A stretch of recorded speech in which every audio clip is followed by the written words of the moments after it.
오늘 저와 함께 나눌 말씀은 요한복음 19장 17절부터 27절까지 말씀을 중심으로 해서 십자가에 못 박히신 예수님에 대해서 십자가를 통해서 오는 그 메시지가 뭔가 하는 거 같이 나눌 수 있기를 바랍니다. 빌라도가 예수님을 십자가에 못 박도록 내어준 후에 그 되어진 일들을 보면은 일사천리로 진행이 되었습니다. 예수님은 자기 십자가를 지고 해골의 터라는 곳으로 가셨습니다. 이 우리말 성경에는 골고다라고도 나와 있고, 또 이것을 라틴어로 말할 때는 갈보리라고 말하기도 하고, 어쨌든 이 세번역 성경에는 해골의 터라고 나와 있습니다. 아마 거기에 그 해골이 많았던 모양이죠. 그래서 그 유대인들이 사형을 집행할 때 그 자리에서 사형을 집행했고, 또 거기다 묻었기 때문에 해골의 터라고 하는 그런 별명이 붙은 것 같습니다. 이 아람어 또는 히브리어로 말할 때 골고다라 이렇게 말하는 곳입니다. 예수님은 골고다에 다른 두 사람과 함께 십자가에 못 박혔습니다. 오늘 여러분들이 이 성경 말씀을 좀 정신 차리고 읽으면 지금 이 복음서를 기록한 요한은 뭔가 한 가지 생각밖에 없다.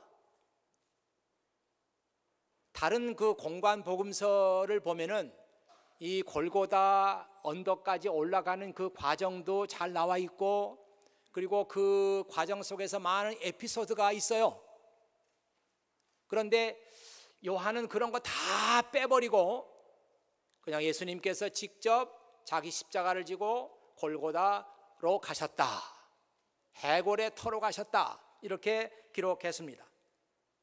그리고 예수님과 함께 두 사람이 십자가에 그날 못 박혔는데 두 사람에 관한 얘기도 자세하게 하지 않습니다.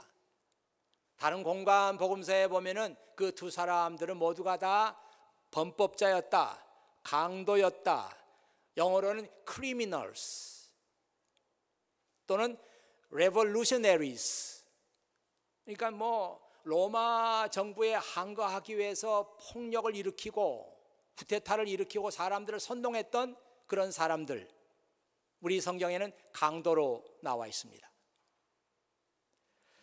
그렇지만 요한복음서에는 그런 말씀도 거의 생략하고 두 사람이 그냥 함께 십자가에 못 박혔고,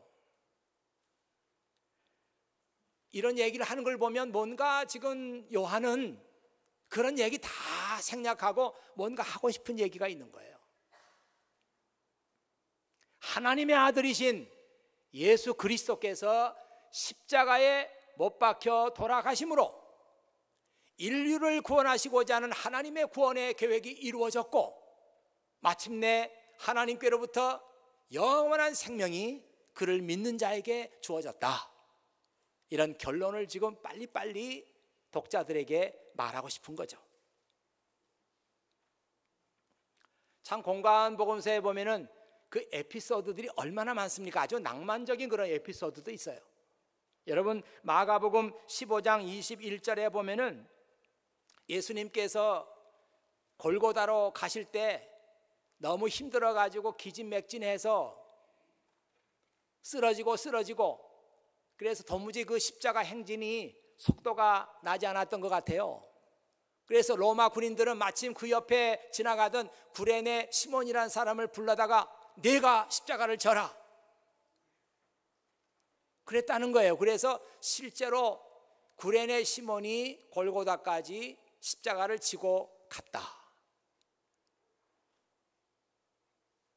이런 그 아주 낭만적인 얘기도 요한복음서에는 없어요.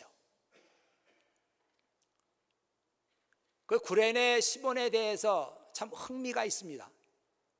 어쩌다가 그는 그 시각에 그 자리에 있었고, 어쩌다가 그는 많은 사람도 있는데 하필이면 로마 군인들에게 걸려서 십자가를 지게 됐을까?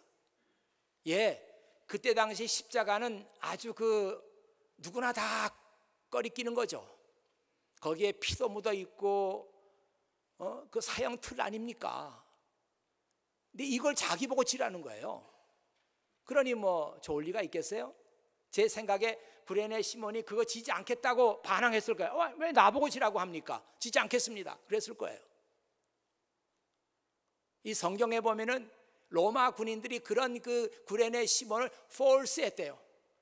force해서 억지로 자식 지라면 지지 무슨 잔말이야 해가면서 지게 했다는 거예요.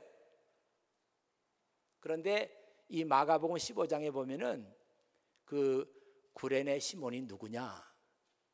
알렉산더와 루포의 아버지였다.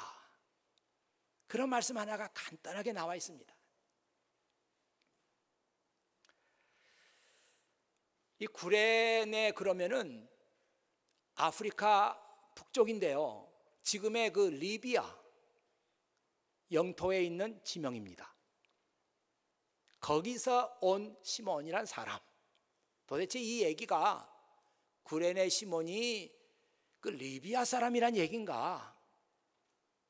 아니면 거기 가서 살고 있던 유대인이란 얘기인가? 도무지 아무것도 확실한 게 없어요. 그런데도 무슨 그 구레네 시몬을 주제로 해서 나온 그 시나 또는 그 그림이나 이런 것들을 보면 많은 예술가들이 자기들의 그 상상력을 동원해서 구레네 시몬을 흑인으로 그렇게 그리고 있는 것을 봅니다. 그러나 그것은 확실치는 않아요. 여러분, 마가복음이 기록된 것은요, 마태나 누가나 요한복음보다 훨씬 더 제일 먼저 기록됐어요. 그런 그 기본적인 상식들은 우리 케임브리지 교인들이라면 알고 있어야 되겠죠. 물론 학자들 가운데는 정반대 이론을 제기하는 사람도 있습니다. 그게 학자들의 일이니까. 누가 뭐 다 이렇다고 그러면은 꼭 반대하는 사람도 있잖아요. 그거 아닌 것 같다. 이래서 자기 이론을 제기하고 그러는데 신학에도 그런 사람들이 있어요. 그렇지만 대부분의 많은 사람들은 마가복음이 가장 먼저 기록됐다. 그때가 AD 60년경 초일 것이다. 그런데 마가가 구레네 시몬에 대해서 알렉산더와 루포의 아버지였다, 그렇게 기록한 것을 보면 그때 당시에 그 사람들이 알렉산더가 누군지 루포가 누군지 알고 있었을 가능성이 많다. 그러니까 거기다 그렇게 쓰지 뭐 알렉산더가 누군지 루포가 누군지도 모르는 걸 거기다 써서 무슨 소용이 있겠습니까? 우리는 모르지만 그때 당시에 사람들은 그 두 사람에 대해서 어느 정도 알고 있지 않았을까, 그런 생각을 하게 되죠. 근데 놀랍게도 로마서 15장 끝장입니다. 거기 가면은 바울이 그 선교 사역을 하면서 함께 동역했고 신세를 졌고 사랑을 받았던 사람 하나하나를 다 열거하면서 그들에게 감사를 표시해요. 그 중에 뭐라 그러는가 하면 15장의 16장이에요. 16장 3절에 보면은 주님 안에서 선택받은 루포와 그의 어머니에게 안부를 전해 주십시오. 루포의 어머니는 제 어머니이기도 합니다. 그런 얘기를 한단 말이에요. 그러니까 참 그 루포의 어머니에게 많은 신세를 졌어요. 사랑받았어요. 그래서 어머니처럼 모시는 분이었는데 그가 누구냐? 루포의 어머니다. 이렇게 보면 여러분의 상상력을 한번 쫙 펼쳐보세요. 그 루포의 어머니가 구레네 시몬의 아내인가? 굉장한 상상력이죠. 뭐 그냥 상상이라고 할 수 있지만 사실이라고도 할 수 있습니다. 이런 그 아름다운 얘기가, 낭만적인 얘기가 요한복음에는 전혀 나오지 않아요. 이 요한에게는 그런 에피소드보다도 더 중요한 사실, 하나님의 아들이 오늘 십자가에 못이 박히셨다, 그리고 죽으셨다, 그래서 그를 믿는 모든 사람들에게 영원한 생명이 주어졌다, 이 얘기를 전하고자 하는 관심밖에는 다른 게 없어요. 자, 그 다음에 이어지는 얘기는 죄수가 십자가에 못 박히면 거기다가 죄목을 적어가지고 거기다 명패를 붙이게 돼 있어요. 그런데 예수님의 그 십자가 위에 명패에는 뭐라고 붙여져 있냐면 유대인의 왕 나사렛 예수라고 하는 명패가 붙여졌습니다. 그러니까 그 죄명치고는 좀 희한하죠. 그게 진짜 죄명일까? 유대인의 왕 나사렛 예수. 근데 요한복음에는 그 사실에 대해서 재밌는 사실을 우리에게 가르쳐 주고 있어요. 그 예수님의 십자가에 그런 그 명패를 붙일 때까지 빌라도와 제사장들 사이에 날카로운 신경전이 있었다는 거예요. 제사장들은 말하기를 절대로 그런 명패를 붙일 수 없습니다, 이렇게 고집을 피웠고, 그러나 끝까지 빌라도가 바꿀 수 없다, 이 명패는 그대로 붙인다 해서 고집을 피워서 붙었다는 거예요. 그 제사장들이 붙이고 싶어 했던 명패는 영어로 하면은 He said, I am king of the Jews. He said, I am king of the Jews. 그런 그 명패를 붙이고 싶었어요.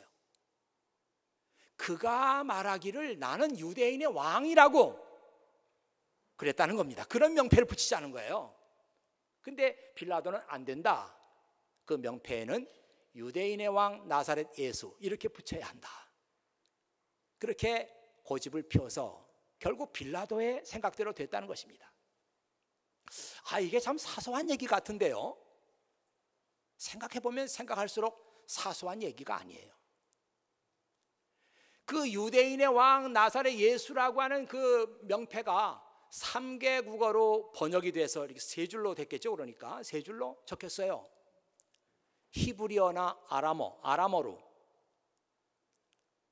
그 다음에 헬라어로, 또 라틴어로 3개 국어로 적혔다는 거예요. 그래서 누구든지 저 사람 왜 죽는 거야? 보면은 3개 국어니까 웬만한 사람은 다 저 사람은 왜 죽는지 그 명패를 보고 알 수 있어요.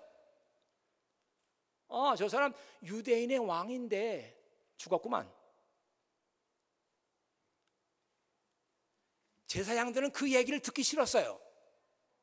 아니, 유대인의 왕인데 우리가 죽였다고? 그 얘기를 듣기 싫었던 거예요. 그래서 자칭, he said, 자칭 나는 유대인의 왕이요, 이렇게 미친 사람으로 만들어서 명패를 붙이고 싶었어요.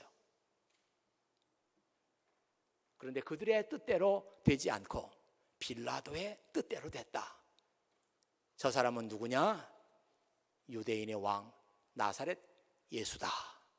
그렇게 명패가 붙어서 그냥 지나가는 사람들도 3개 국어로 돼 있으니까 다 보고 저 사람 유대인의 왕인데 유대인들의 시기를 받아가지고 죽었구만. 그렇게 알게 됐다는 겁니다. 이렇게 죽으나 저렇게 죽으나 별 차이가 없을 것 같은데 빌라도의 의도대로 됐기 때문에 유대인들은 그걸 보면서 영영 깨름직했어요. 우리가 그 사람을 죽인 것처럼 영영 깨름직했어요.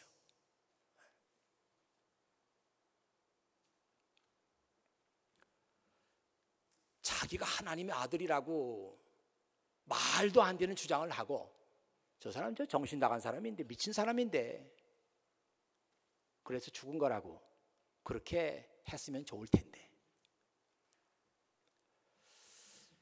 예전에 어디서 들었던 우스운 얘기가 있는데, 어느 정신병동에서 있었던 일이에요.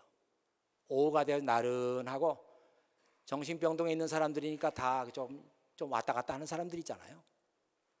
앉아가지고 이렇게 햇볕을 쬐고 있다가 어떤 사람이 벌떡 일어나면서 난 나폴레옹이다. 그러니까 이 정신병동 사람들 다 쳐다보다가 또 한 사람이 벌떡 일어나면서 나는 하나님의 아들이다.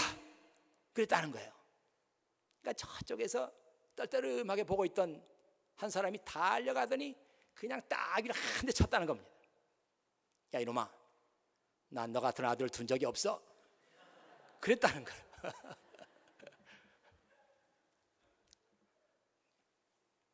재밌어요? 그 예수님은 정말 이렇게 말도 안 되는 하나님의 아들이라고 주장했다가 십자가에 못 박혀 죽었다. 그랬으면 제사장들의 마음도, 유대 지도자들의 마음도 시원했을 텐데 그들의 의도대로 되지 않았습니다. 너희들이 죽였다. 너희들이 유대인의 왕인데 너희들이 죽였다. 3개 국어로 이렇게 써 있는 거예요. 여러분, 십자가 아래에서 지금 벌어지고 있는 장면을 보십시오. 오늘 요한복음 말씀은요, 그냥 쓱 읽어 내려가면 별 재미없어요. 뭐 그런 얘기도 없고 재미없습니다. 그러나 잘 보면 여기에 많은 진리가 있어요. 지금 십자가 아래에서 일어나고 있는 어떤 장면이 있는가? 군인들은 예수님을 십자가에 못 박은 뒤에 예수님의 옷을 4조각으로 나누어서 가졌대요. 그러니까 그 군인들이 4명이었던 모양이죠. 예수님의 옷을 4쪽으로 쪼개서 가졌대요.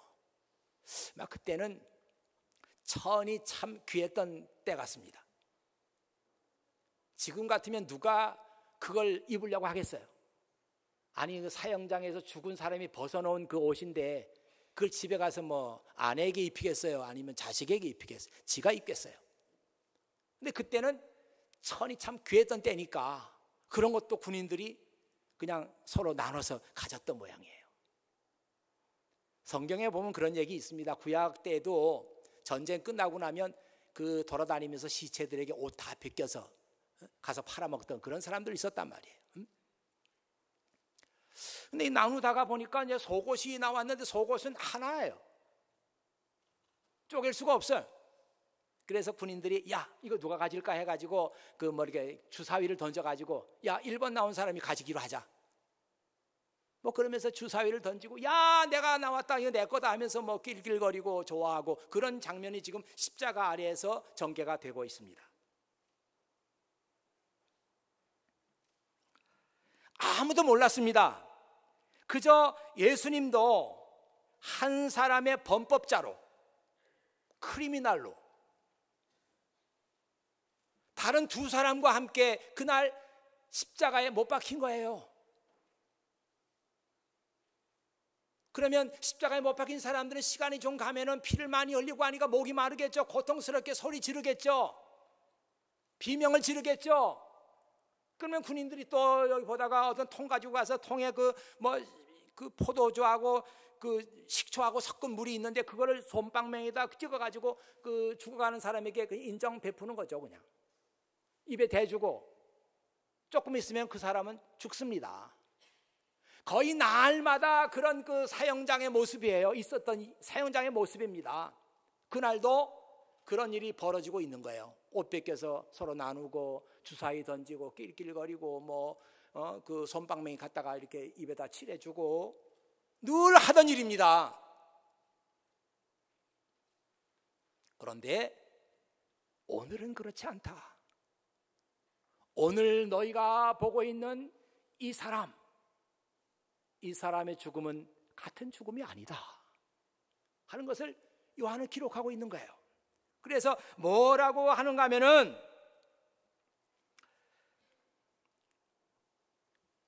시편 22편 18절 말씀을 인용하면서 그들이 둘러서서 내 겉옷을 나누고 내 속옷을 놓고서는 제비를 뽑습니다.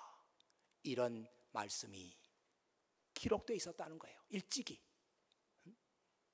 여러분 이 말씀이 얼마나 중요한지 아세요? 어저께도 사형수들이 죽었고 오늘도 죽었고 군인들은 똑같은 일을 반복하고 있었고 그런데 오늘은 그렇지 않다. 오늘 너희가 주사위를 던지고 오늘 너희가 옷을 나누어 가진 그 사람에 대해서 이미 구약 성경에 이렇게 나와 있었다 이 얘기입니다. 이 시편 22편 18절의 말씀 여러분 그 집에 가서 한번 읽어보세요. 이 말씀 읽어보면은 그 세번역 성경에는 뭐라고 나와 있는가 하면 이 시편은 다윗이 쓴 시편이다 이렇게 나와 있습니다. 그리고 그 시편 그 가운데 무슨 얘기가 나오는가 하면 나의 하나님 어찌하여 나를 버리십니까? 어찌하여 나를 구원해 주지 않습니까? 어찌하여 내가 부르짖는데도 응답하지 않습니까? 나는 벌레와 같은 사람입니다. 나는 사람이 아니에요. 멸시받고 조롱을 받고 사람들이 나를 비웃고 있습니다. 이제 사람들이 내 속옷을 벗겨서 제비를 뽑고 서로 나누어 가지고 있습니다. 이런 얘기가 시편 22편에 나와 있는 거예요.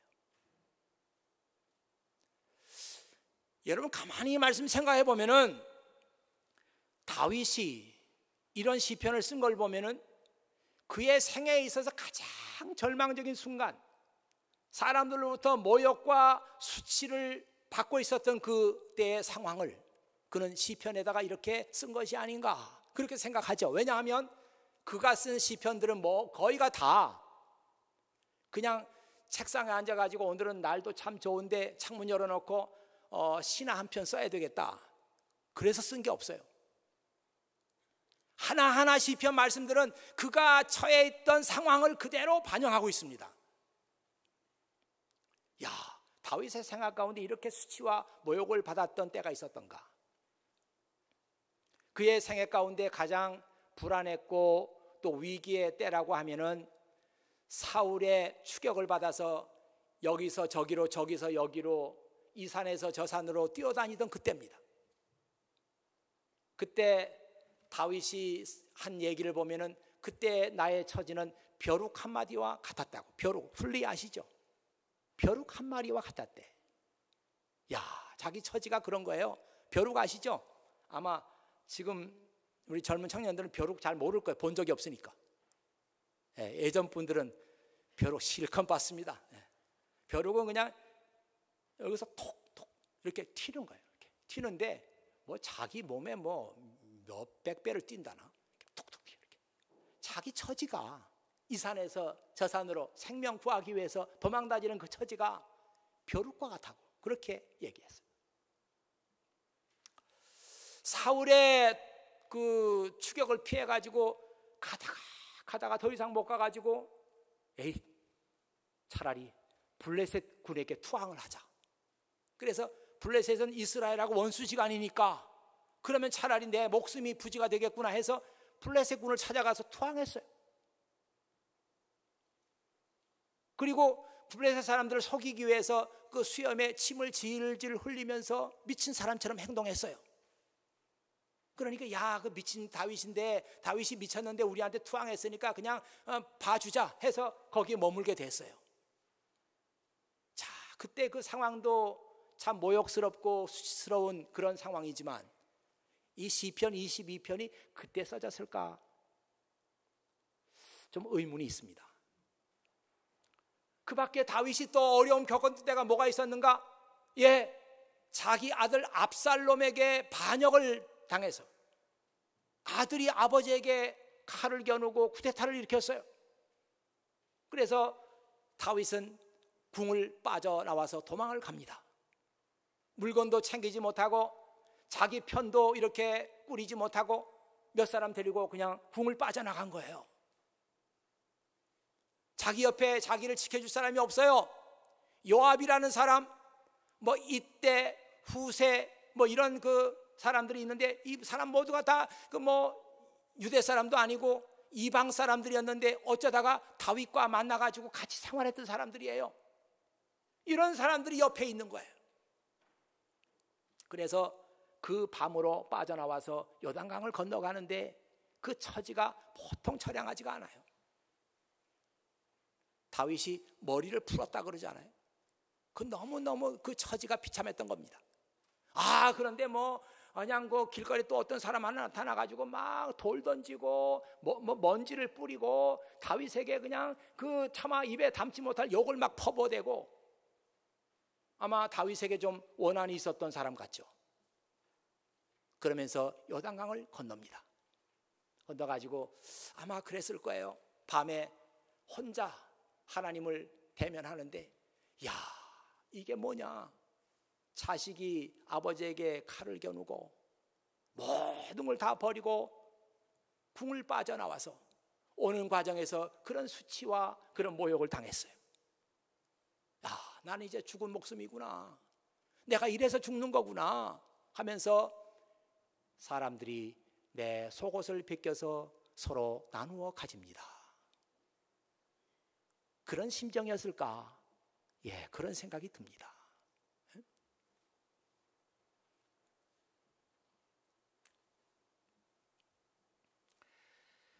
요한이 그의 복음서에 이 말씀을 기록해 놓은 것은 예수님은 십자가에 못 박히셨지만 사람들이 생각하는 것처럼 그것이 끝이 아니라는 거예요. 너희들은 어제도 사형을 시켰고 그래서 사람들 걸 나누어 가지고 그저 매일매일 반복되는 일이지만 오늘 너희가 십자가에 매달은 이 사람은 그렇지 않다. 이 사람에 대해서는 이미 하나님께서 오래전부터 계획해 놓으셨던 분이다. 물론 그 말이 다윗의 입을 통해서 나왔지만 이 얘기는 장차 하나님의 아들이 받으실 수치와 모욕에 대해서 기록한 것이다. 너희들은 지금은 모르지만 이제 하나님의 때가 다가오고 있다. 이 때가 되면은 바로 이분이 십자가 위에 못 박히시게 된 그 의미가 무엇인지, 이분을 통해서 너희가 영원한 생명을 얻게 되는 하나님의 비밀이 만천하에 공개될 것이다. 지금 요한은 그 얘기를 쓰고 있어요. 자, 그러면서 요한이 다른 복음서에는 없는 얘기 하나를 마지막에 썼습니다. 예수님께서 십자가 위에서 이렇게 내려다 보니까 거기에 온통 마리아뿐이야. 예수님의 어머니 마리아, 이모 마리아, 동네 아주머니 마리아, 다 마리아 4명이 이렇게 십자가 밑에 이러고 있는 거야. 그리고 그 옆에 자기가 그렇게 사랑했던 제자가 있습니다. 그 제자는 베드로가 아니고 요한 자신이죠. 요한 자신입니다. 그 십자가 위에서 예수님께서 자기 어머니 마리아를 보면서 이렇게 말하는 거예요. 여자여, 이 제자가 이제부터 당신의 아들입니다. 그 다음에 자기 제자를 향해서 이렇게 말하는 거예요. 보라, 이분이 너의 어머니시다. 그런 얘기, 다른 복음서에는 그런 얘기 없어요. 이 얘기를 써놨습니다. 물론 이 얘기는 자기가 다른 제자는 다 도망갔지만 마지막까지 십자가 아래까지 나는 있었다. 그리고 예수님께서 나에게 말씀하셨다. 그런 얘기니까 이 요한이 귀담아 들었겠죠. 야, 나는 어머니에 대해서 효도도 하지 못하고 이렇게 젊은 나이에 죽지만 네가 나를 대신해서 나의 어머니를 좀 어머니로 알고 모셔다오. 요한도 처음에 그렇게 들었던 것 같아요, 이 말씀을. 그래서 요한이 마리아를 데리고 이제 유대를 떠나게 되죠. 그래서 에베소로 가게 되고 거기서 마리아를 오랫동안 모셨다고 하는 그런 흔적이 나왔어요. 거기 마리아의 집이 있습니다. 마리아가 여생을 보냈던 집이에요. 요한이 거기서 마리아를 돌봤습니다. 요한은 그렇게 예수님의 말씀을 지켜가면서 아하, 예수님의 말씀이 이것이 아니었구나 하는 것을 뒤늦게 깨달았을 거예요. 여러분, 마가복음 3장에 보면은 예수님께서 이렇게 말씀하세요. 누가 나의 어머니고 누가 나의 형제냐? 누구든지 하나님의 뜻대로 행하는 사람이 나의 형제와 자매며 나의 어머니다. 그때 예수님께서 많은 사람에게 둘러싸여가지고 말씀을 전하고 있는데 밖에서 어머니가 왔어요. 와서 내 아들 좀 만나게 해주시오. 예수님께서 그 청을 뿌리치는 거예요. 누가 나의 어머니라는 것이냐? 하나님의 뜻대로 행하는 사람, 그 사람이 내 형제고 내 자매고 내 어머니고 아버지다. 그렇게 말씀하셨어요. 여러분, 예수님께서 그 십자가 위에서 사랑하는 제자를 통해 가지고 마지막 주셨던 그 말씀, 내 어머니다. 어머니, 이 제자를 보세요. 당신의 아들입니다. 이렇게 얘기했던 그 말씀은 저는 그렇게 봅니다. 문자적인 의미로 예수님의 그 어머니를 돌봐달라고 하는 그런 의미보다는 예수님께서는 장차 이 땅 위에 나타날 신앙의 공동체, 하나님의 뜻을 함께 이루어 나가는 하나님의 가족들이 이 땅에 출현할 것을 예수님은 아셨어요. 이 사람들은 한 곳에 모여서 하나님을 예배하고, 이 사람들은 한 곳에 모여서 하나님의 뜻을 듣고 하나님의 뜻을 성취하기 위해서 옆에 있는 사람들을 형제로 알고 자매로 알고, 그래서 함께 하나님의 뜻을 이루어 나가는 것을 사명으로 삼는 그런 신앙의 공동체가 이 땅에 오게 될 것이다. 저에게는 이 말씀이 그렇게 들립니다. 여러분, 형제와 자매라는 얘기를 많이 사용하십니까? 어떤 사람은 너무 자주 사용해서 탈의해. 그냥 형제, 자매 막 하면서 아주 입에 오른 사람들이 있어요. 또 어떤 사람은 형제, 자매 그런 얘기 들으면 막 여기서 막 닭살이 이렇게 돋는데나? 막 피해 도망가. 내가 언제부터 지 자매야? 막 이러면 도망가. 근데 이 성경에 있는 이 말씀은요, 왜 형제 자매라는 얘기를 쓰고 부모, 아버지, 어머니 얘기를 쓰냐면 우리는 하나님의 가족이니까. 우리 하나님의 가족이니까. 그런 의미에서 우리는 형제와 자매라고 하는 얘기를 사용할 수 있다는 거예요. 여러분의 믿음 생활에 하나님의 가족이라고 하는 그 개념이 들어와 있습니까? 아니요, 한 번도 저는 그런 문제에 대해서는 생각해 본 적이 없습니다. 그러신가요? 그렇다면 지금부터라도 하나님의 가족이라는 그 말씀을 좀 깊이 생각해 보세요. 내가 왜 하나님의 가족인가? 가족이라면 형제도 있고 자매도 있고 부모가 있지 않는가? 생각해 보세요. 예수님은 이 놀라운 신앙의 축복과 이 신앙의 비밀을 사랑하는 제자를 통해서 십자가 위에서 그 말씀을 전수해 주셨어요. 요한은 실제로 예수님의 말씀을 따라서 신앙 공동체를 이루었습니다. 이 신앙 공동체 안에서 주고받았던 그 말씀들이 요한 1서, 2서, 3서, 여기에 형제, 자매, 그리스도인의 사랑, 이런 얘기들이 듬뿍 들어있지 않습니까? 여러분, 지금부터라도 하나님의 가족, God's family라고 하는 이 하나님의 가족이라고 하는 이 개념을 생각해 주세요. 너무너무 이기적이기 때문에 그런 것 생각지 않고 옆에 있는 사람이 같은 하나님을 섬기고 같이 하나님의 뜻을 이루어 나가는 형제고 자매라는 생각하지 않고 그저 주일 되면 교회 나오고 끝나면 집에 가고, 이렇게 해도 내 믿음 생활 유지할 수 있다. 이렇게 해도 나는 지금 잘하고 있는 것이다. 이렇게 생각하는 사람들이 많아요. 왜? 주일날 예배당에 가니까, 딴 데 안 가니까 난 잘하고 있는 것이야. 그렇게 생각하는 사람들이 많아요. 아닙니다, 여러분.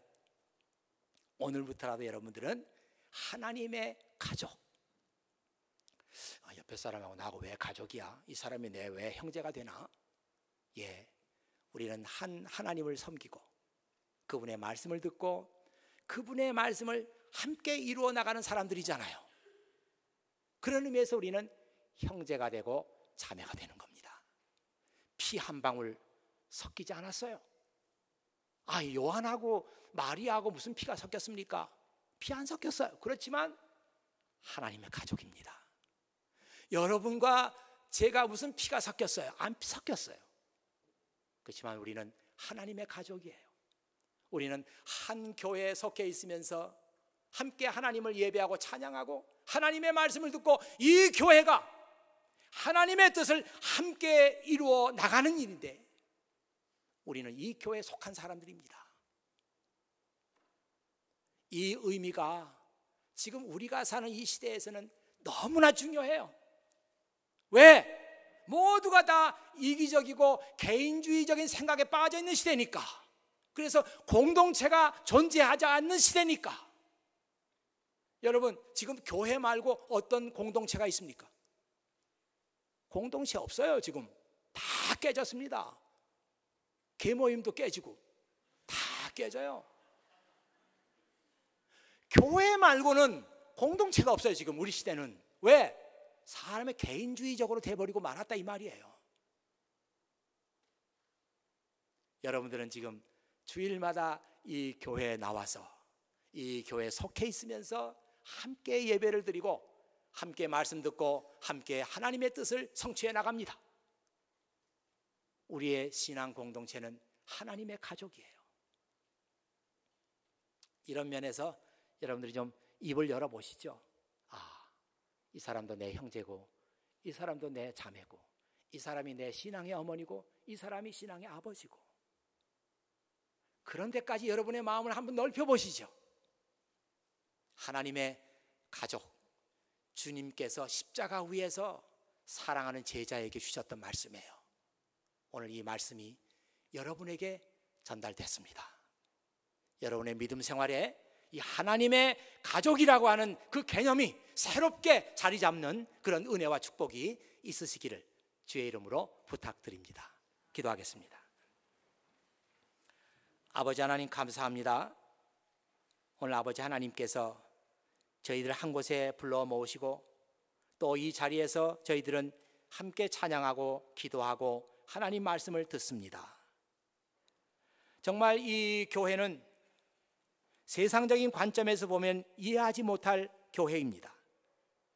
공동체들이 다 무너진 이 시대 속에 오직 하나님의 교회만이 공동체 모습을 유지하고 있습니다. 아버지 하나님, 우리의 생각과 우리의 행동과 우리의 삶의 가치관들이 세상 사람들에게 감동을 안겨줄 수 있는 그런 삶을 저희들이 살아가도록 도와주시옵소서. 함께 사랑하고 함께 손잡고 함께 마음을 모아서 하나님 아버지의 뜻을 이루어 나가는 이 교회가 되게 해주시고 한 형제, 한 자매, 한 부모가 되게 해주시옵소서. 우리 구주 예수 그리스도의 이름으로 기도하옵나이다. 아멘.